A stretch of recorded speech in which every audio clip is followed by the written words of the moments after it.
지난 해가 저물면서 갖가지 사건과 자연재해가 일어났습니다.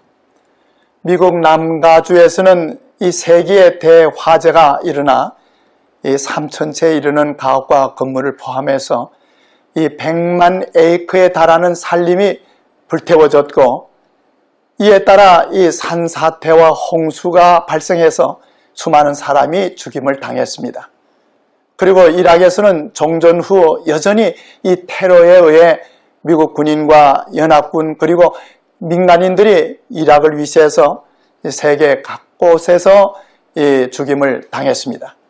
그리고 지난 12월에는 이란에서 지진이 일어나서 이 4만 명 이상이 죽임을 당했고 수만 명의 부상자와 이재민이 발생했습니다.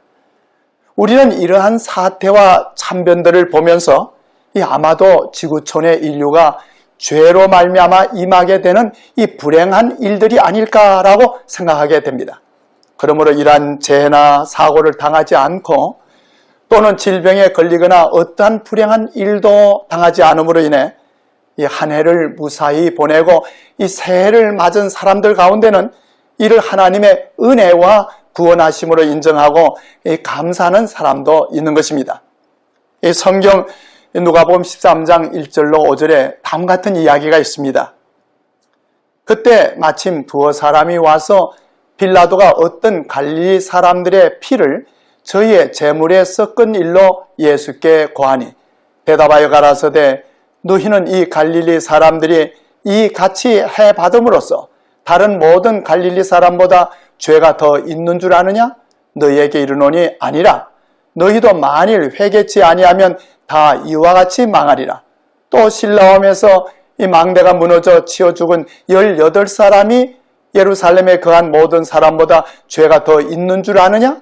너희에게 이르노니 아니라 너희도 만일 회개치 아니하면 다 이와 같이 망하리라고 했습니다. 예수께서는 오늘 본문의 이 바로 전장인 누가복음 12장에서는 이 회개의 기회가 박탈당하는 이 종말의 때가 이르기 전에 회개할 것을 촉구하는 여러 가지 비유를 말씀하시면서 54절로 56절에 너희가 구름이 서에서 일어남을 보면 곧 말하기를 소나기가 오리라 하나니 과연 그러하고 남풍이 불물 보면 말하기를 심히 더우리라 하나니 과연 그러하니라. 외식하는 자여 너희가 천기의 기상은 분별할 줄 알면서 어찌 이 시대는 분별치 못하느냐고 하셨습니다. 이 팔레스타인의 유대인들은 이 서쪽 지중해 하늘에 구름이 형성되고 있는 것을 보면 비가 오겠다는 것을 알았고, 또한 이 남쪽 사막에서 열풍이 불어오면 일기가 더우리라는 것을 잘 알고 있었습니다. 그리하여 예수께서는 사람들이 일기에 대해서는 잘 알면서도 이 하나님의 나라가 임하는 것을 분별하지 못함에 대한 이 무지와 무관심을 심하게 책망하셨습니다. 마찬가지로 오늘날의 사람들도 세상의 일들은 잘 분별할 줄 알면서도 이 하나님의 나라가 임하는 때를 알려주는 이 시대의 징조는 분별하지 못하는 것을 경고하신 것입니다. 마태복음 16장 2절과 3절에도 너희가 저녁에 하늘이 붉으면 날이 좋겠다 하고 이 아침에 하늘이 붉고 흐리면 오늘은 날이 굳겠다 하나니 너희가 천기는 분별할 줄 알면서 시대의 표적은 분별할 수 없느냐고 하셨습니다. 그리고 누가복음 13장에서는 예수께서 하나님의 공의의 심판이 반드시 임할 것과 그 심판이 임하기 전에 회개할 것을 촉구하셨습니다. 그리고 주께서는 이 회개의 촉구를 위해 그 당시에 실제로 일어났던 사건을 예로 들어 설명하셨습니다. 예수님의 말씀을 듣고 있던 이 청중들 가운데 두어 사람이 와서 이 빌라도가 어떤 갈릴리 사람들의 피를 저희의 제물에 섞은 일로 예수께 고하였다고 했습니다. 당시 예루살렘에서는 이 유대인들에 의해서 소동이 자주 일어났고 이 로마의 총독 빌라도는 이를 폭력으로 진압하려고 했습니다. 한 번은 그의 군인들이 이 성전 뜰 안까지 침입해 들어가 이 제물로 드릴 짐승을 잡고 있던 이 유대 사람들이 아닌 갈릴리 사람들을 죽였습니다. 그런데 유대인들은 갈릴리 사람들이 로마 군인들에게 당한 이러한 참변을 죄로 말미암아 이르러 온 천벌로 생각했고, 유대인이 그러한 참변을 당하지 않았던 것은 이 하나님의 은총을 받은 증거라고 생각했던 것입니다. 유대인들은 재난이나 참변을 당하는 일은 이 죄로 말미암은 인과 보응이라고 생각했습니다. 욥기 4장 7절로 9절에 보면 이 의인 욥이 재난과 병으로 고난을 당하고 있을 때 이 친구가 그에게 말하기를, 생각하여 보라. 죄 없이 망한 자가 누구인가? 정직한 자의 끊어짐이 어디 있는가? 내가 보건대 악을 밭갈고 독을 뿌리는 자는 그대로 거두나니 다 하나님의 이 기운에 멸망하고 그 콧김에 사라지느니라고 했습니다. 또한 요한복음 9장 2절에서도 이 나면서 소경된 자에 대해 예수께 묻기를, 이 사람이 눈먼 사람으로 태어난 것이 누구의 죄 때문입니까? 이 사람의 죄입니까? 부모의 죄입니까? 라고 물었던 것입니다. 그러므로 갈릴리 사람들을 무시했던 이 유대인들로서 이 갈릴리 사람들이 참변을 당한 것은 죄악으로 인해 하나님의 심판이 저들에게 임한 것으로 생각했던 것입니다. 그러나 예수께서는 이 저들에게 이르시기를, 너희는 이 갈릴리 사람들이 이 같이 해받음으로써 이 다른 모든 갈릴리 사람보다 죄가 더 있는 줄 아느냐? 너희에게 이르노니 아니라. 너희도 만일 회개치 아니하면 다 이와 같이 망하리라고 하셨습니다. 그리고 예수께서는 저희에게 비슷한 참변으로서 또 다른 사건을 덧붙여 말씀하심으로써 사람들로 하여금 회개하도록 촉구하는 일에 거듭 강조하셨습니다. 또 실로암에서 망대가 무너져 치어 죽은 18사람이 예루살렘에 거한 모든 사람보다 죄가 더 있는 줄 아느냐? 너희에게 이르노니 아니라. 너희도 만일 회개치 아니하면 다 이와 같이 망하리라고 하셨습니다. 이 실로암 망대는 예루살렘 성의 동남편 성밖 담에 세워져 있었는데, 이를 세울 때 이 로마의 총독 빌라도가 성전 자금을 유용하여 만들었던 것으로 바로 이 실로암 망대가 무너져 18사람이 죽었던 것입니다. 유대인들은 이것 역시 성전의 자금을 부당하게 사용한 죄로 말미암아 이르러 온 것이라고 생각했던 것입니다. 예수께서는 갈릴리 사람들이 참변을 당한 것이나 이 실로암 망대가 무너짐으로 죽은 사람들에 대해서 이 저들이 악하다거나 저들이 범한 죄에 대해 징벌을 당하였다고 말씀하지 않으시고, 도리어 이러한 갑작스러운 참변들을 본 그들로 하여금 마음을 겸비케 하여 그들의 죄를 회개케 하도록 경고하셨습니다. 너희도 만일 회개치 아니하면 다 이와 같이 망하리라는 말씀은 회개하지 않은 자는 누구든지 저들이 당한 것과 같이 무서운 방법으로 갑작스럽게 망하리라는 것입니다. 유대인의 역사가 요세포스의 기록에 의하면 그 후에 유대 지방에서 이 총독 빌라도와 그 밖에 여러 행정 관료들에 의해 저질러진 유사한 대학살들을 언급했습니다. 그 기록들 중에는 어느 6월절에 3,000명의 유대인이 죽임을 당했고, 이 다른 어떤 6월절에서는 2만 명의 유대인이 학살을 당했다고 했습니다. 이러한 학살은 유대인들뿐만 아니라 이 빌라도가 거리심산에서 예배하는 사마리아인들을 학살했고, 빌라도는 이러한 일로 인해 이 가이사에게 소환되기도 했습니다. 예수께서 유대인들에게 너희도 만일 회개치 아니하면 다 이와 같이 망하리라고 하신 것은 특히 예언적인 경고의 말씀으로서 이 AD 70년의 예루살렘의 멸망으로 확실히 성취되었습니다. 예수께서 제자들과 무리들에게 이러한 말씀을 하실 때 이 예언적 안목으로 예루살렘이 이 적군들에게 포위되는 것을 보셨던 것입니다. 그는 택하신 성을 향해 진군하는 로마 군대의 발걸음 소리를 들으셨으며 이 무수한 사람들이 그 포위 속에서 죽어가는 것을 보셨습니다. 그때 유대인들 중에 많은 사람들은 그 갈릴리 사람들처럼 성전 뜰 안에서 제물을 드리다가 죽임을 당했던 것입니다.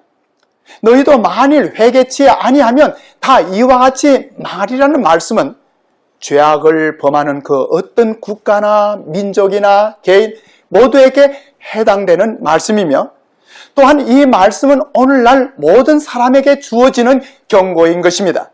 누구든지 죄를 짓고도 회개치 아니하면 망하게 되리라는 것입니다. 예수께서 말세에 일어나게 될 사건으로 이 누가복음 21장 34절과 35절에 말씀하시기를 너희는 스스로 조심하라. 그렇지 않으면 방탕함과 술취함과 생활의 염려로 마음이 둔하여지고 뜻밖의 그날이 덫과 같이 너에게 임하리라. 이 날은 온 지구상에 거하는 모든 사람에게 임하리라고 하셨고, 예레미야 25장 32절에서는 나 만군의 여호와가 말하노라.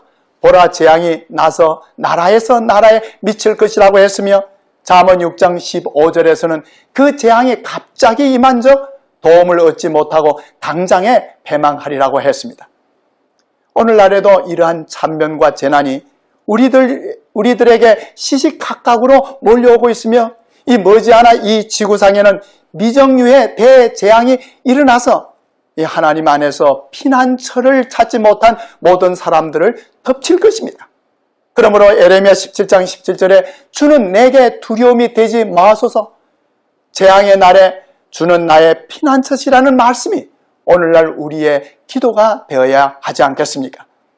그런데 예수께서는 다시 한 비유를 말씀하시므로 이러한 참변을 피하고 하나님의 나라를 맞이할 수 있는 기회에 대해 말씀해 주셨는데, 이 누가복음 13장 6절로 9절에 이르시기를 한 사람이 포도원에 무화과 나무를 심은 것이 있더니 와서 그 열매를 구하였으나 얻지 못한지라. 과원지기에게 이르되 내가 3년을 와서 이 무화과 나무의 실과를 구하되 얻지 못하니 찍어버리라. 어찌 땅만 버리느냐? 대답하여 가로되 주인이여, 금년에도 그대로 두소서. 내가 두릅하고 거름을 줄이니 이후에 만일 실과가 열면이 요하냐? 그렇지 않으면 찍어버리소서 하였다라고 말씀하셨습니다. 오늘날에도 이 팔레스타인 지방에서는 이 포도원에 무화과 나무들이 심겨진 것을 볼 수가 있습니다. 그리고 이 비유에 대해서는 유대인들이 잘 이해할 수가 있었던 것입니다. 선지자 이사야는 이사야 5장 7절에 이르기를 대저 만군의 여호와의 포도원은 이스라엘의 족속이요 그의 기뻐하시는 나무는 유다 사람이라고 했고, 이사야 61장 3절에서는 이 그들로 의의 나무 곧 여호와의 심으신 바 그 영광을 나타낼 자라고 했습니다. 이스라엘 백성들은 하나님의 포도원, 즉 당신의 특별한 보호와 축복의 울타리 안에 있는 이 무화과 나무로 상징되었던 것입니다. 그리고 하나님께서는 당신의 아들을 보내어 그 백성에게서 열매를 찾으셨으나 얻지 못했던 것입니다. 비유에서 포도원 주인이 이 3년을 와서 열매를 구했다는 것은 이 무화과 나무가 열매를 맺이할 때로부터 3년이 지났다는 것입니다. 이 3년은 특별한 의미가 있는데 예수께서 이 말씀을 하실 때가 바로 3년간의 공생애를 보내신 때였습니다. 그리고 예수께서 이 무화과 나무를 예를 들어 말씀하신 것은 이 특별한 이유가 있었던 것입니다. 하나님께서 이 당신의 백성 이스라엘을 구원하시고 돌보시며 기대하시는 것에 대해 말씀하실 때 주로 포도나무로 비유했습니다. 이 시편 80편 8절에 이르시기를 이 주께서 한 포도나무를 애굽에서 가져다가 열방을 쫓아내시고 이를 심으셨다고 했고, 이사야 5장 2절과 4절에 기록하기는 이 땅을 파서 돌을 제하고 극상품 포도나무를 심었도다. 좋은 포도 맺기를 바랬더니 들포도를 맺혔도다. 내가 내 포도원을 위하여 행한 것 외에 무엇을 더할 것이 있으랴? 내가 좋은 포도 맺기를 기다렸거늘 들포도를 맺히면 어찌미냐고 했습니다. 그런데 왜 예수께서는 포도나무보다는 무화과 나무를 예를 들어 말씀하셨는가 하는 것입니다. 예수께서 당신의 공생애를 마칠 때 이 고난주간에 있었던 일로서 이 마태복음 21장 19절에 보면 예수께서 길가에서 한 무화과 나무를 보시고 그리로 가서 잎사귀 밖에 아무것도 얻지 못하시고 이 나무에게 이르시되 이제부터 영원토록 내게 열매가 맺지 못하리라 하시니 무화과 나무가 곧 마른지라고 했습니다. 그런데 마가는 이 사실에 대해 마가복음 11장 13절에 기록하기를 이 때가 이 무화과의 때가 아니라고 덧붙여 기록했습니다. 사실 이 고난주간은 이 무화과의 열매가 맺힐 시기가 아니었던 것입니다. 무화과는 3월 말에 싹이 나기 시작하고 4월에 잎이 피기 시작하여 이 5, 6월에 열매를 거두게 되는 것입니다. 이 호세아 9장 10절에 이르기를 처음 맺힌 열매라고 했고, 또 미가서 7장 1절에서는 처음 익은 열매라고 했습니다. 그런데 봄에는 열매가 잎사귀보다 먼저 나타나고 또 8, 9월에 다시 열매를 맺히는 것이 이 무화과 나무의 특징인 것입니다.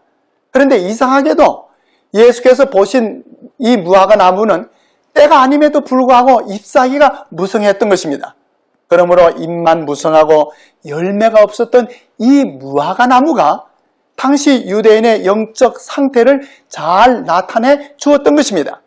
그래야 예수께서 약 6개월 전에 이 무화과 나무에 대한 비유를 말씀하실 때 아마도 열매 없는 이 무화과 나무에 대해 미리 아셨으리라고 생각하는 것입니다. 그러므로 열매 맺지 못한 무화과, 이 포도원의 무화과 나무 비유와 이 열매 없는 무화과 나무를 저주하심으로 당시 유대인들에 대해 교훈과 경고를 주신 것으로 이해할 수가 있는 것입니다. 이 사실 앞서 보내심을 받은 이 침례 요한은 유대 백성들에게 경고하기를 마태복음 3장 8절과 10절에 그러므로 회개에 합당한 열매를 맺으라고 했고, 이미 도끼가 나무 뿌리에 놓였으니 좋은 열매 맺지 아니하는 나무마다 찍어 불에 던지우리라고 했던 것입니다.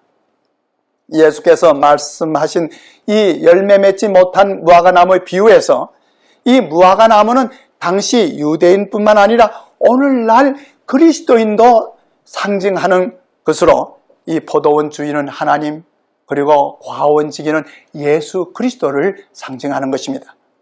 그런데 비유 가운데 과원지기는 그 무화과 나무가 열매를 맺지 못했음으로 인해 찍어버리겠다는 이 주인의 선고에 대해서는 아무런 이의를 제기하지는 않았습니다. 과원지기는 그 열매 없는 나무에 대한 주인의 관심을 잘 알고 있었으므로 뿐만 아니라 그 자신도 관심을 갖고 있었던 것입니다. 그 나무가 잘 자라서 열매를 많이 맺는 것을 보는 것보다 과원지기를 더 기쁘게 해주는 것은 없는 것입니다.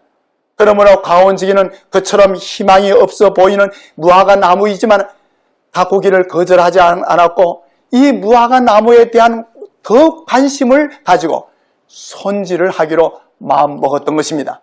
이 과원지기인 예수께서는 오늘날에도 무화과 나무인 당신의 백성을 위해 하나님께 호소하기를 금년에도 그대로 두소서 내가 두루 파고 걸음을 줄이니 이후에 만일 실과가 열면이니와 그렇지 않으면 찍어 버리소서라고 하시는 것입니다. 이와 같이 긍휼이 많으신 구주께서는 열매 맺지 못한 당신의 백성들에 대해 찍어 버리라 어찌 땅만 버리느냐고 하시는 하나님의 심판에 대해서 이 은혜의 유예 기간을 위해 탄원하시는 것입니다. 이처럼 얼마나 자주 탄원하는 복음의 기별이 우리에게 들려졌고 우리의 마음에 호소했습니까?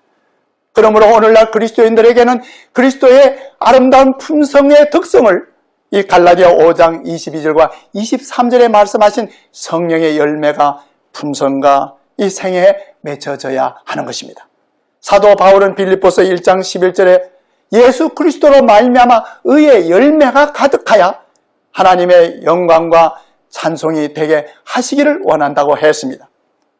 그러나 이러한 말씀의 호소와 이 성령의 역사의 반응을 나타내지 않을 때에는 사람의 마음은 더욱 완고해지게 될 것이고, 그래야 성령의 감화를 감지하지 못하게 될 것이고, 마침내 주님의 음성이 들리지 않게 될 것입니다. 그런데 한 가지 유의해야 할 것은 예수께서 이 비유 가운데 은혜의 유예 기간을 통한 이 과원지기의 수고의 결과에 대해서는 아무 말씀도 하지 않으셨습니다. 단지 이후에 만일 실과가 열면이와 그렇지 않으면 찍어 버리소서라고 하는 것입니다. 그러므로 심판에 대한 선고가 임하게 되는 것은 열매를 맺거나 맺지 못하는 그리스도인 각자에게 달려있는 것입니다. 그래야 오래지 아니하여 사람들에게 운명을 결정하는 선고가 바래질 것이고 이 멸망의 심판은 이르게 될 것이고, 금년에도 그대로 두소서라는 이 주님의 탄원에 의해 이 은혜의 한 해가 또다시 우리에게 주어진 것입니다. 우리는 참으로 얼마나 오랫동안 우리의 그리스도인의 생애를 살았으며 우리는 얼마나 오랫동안 주님의 탄원하는 말씀의 소리를 들었습니까? 얼마나 자주 성령께서는 우리의 마음에 역사해 주셨습니까? 얼마나 오랫동안 우리는 주님을 고대하면서 주님의 오시기를 기다리고 계십니까?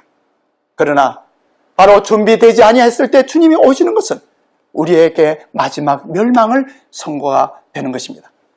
사랑하신 여러분이요, 오늘 우리가 또 한 해를 맞이했습니다.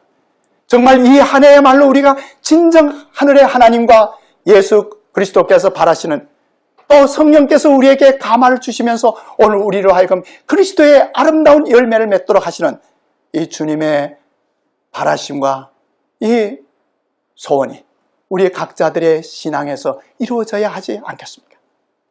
참으로 오늘 우리는 하나님의 말씀을 매일의 양식으로 삼아야 할 것입니다. 우리는 참으로 하나님께 항상 기도하면서 그날을 위하여 준비해야 할 것입니다. 그날은 아무도 알지 못합니다. 우리의 운명이 영원히 결정되는 그 시간은 아무도 모르는 것입니다. 바로 지금이 은혜의 때요, 지금이 구원을 받아야 할 때인 것입니다. 아무쪼록 이 방송을 시청하는 우리 사랑하는 시청자 가족들이죠. 금년 한 해야말로 하나님께 더욱 영광을 돌리는 귀한 한 해가 되고 열매 맺히는 귀한 한 해가 되기를 주님의 이름으로 축원하는 것입니다.